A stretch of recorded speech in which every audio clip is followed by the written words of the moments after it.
ये बहुत महत्वपूर्ण देश की बेटी का मामला है। ये हरियाणा की बेटी नहीं है सर, वो एक जात की बेटी नहीं है, वो हमारी बहन है, देश की बेटी है।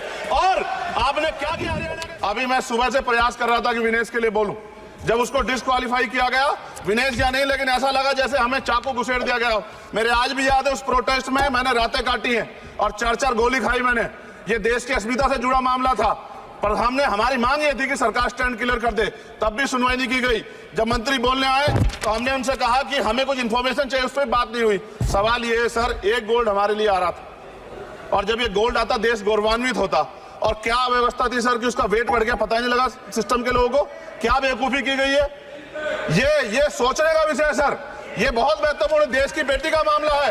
ये हरियाणा की बेटी नहीं है सर, वो एक जात की बेटी नहीं है, वो हमारी बहन है, देश की बेटी है। और आपने क्या किया हरियाणा के साथ?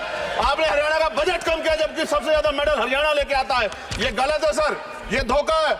हमें इस बात की तकलीफ है कि विनेश जो है देश का नाम गौरवान्वित करती, इस देश का नाम बढ़ाती, लेकिन आज जो है अपमान का सामना करना पड़ रहा है। जब हमारे हितों की बात होगी हम जो है समझौता कर सकते हैं, लेकिन जब देश के हितों की बात होगी, बाबा साहब अम्बेडकर ने कहा था हम प्रथम और अंत्य भारतीय हैं। जब देश हितों की बात होगी, महिला हितों की बात होगी, महिला सम्मान की बात होगी, हर हम कीमत चुका देंगे। सरकार के मंत्री ने क्या कहा कि हमने इतने पैसे दिए, एहसान क्या खैरात दी क्या आपने कोई? खत्म कर रहा हूं सर, खैरात दी क्या आपने कोई? इससे ज्यादा पैसे हम आपको दे देंगे, लेकिन आपको चाहिए था कि इस मामले को संभालते और देश का सम्मान बढ़ाते। आपने लापरवाही बरती, इसका खामियाजा हमें भुगतना पड़ा। मैं आपसे आग्रह करूंगा कि जब वो बेटी देश लौटे सर, जब वो बेटी देश लौटे, रुक जाओ प्लीज वाइंड अप प्लीज। जब वो बेटी देश लौटे, मैं आपसे आग्रह करूंगा कि स्पीकर सर यहां बुला के उसका सम्मान करें। हम सब लोग, वो देश की बेटी है सर, देश के लिए गोल्डन गर्ल है वो, उसका सम्मान यहां किया जाए सर।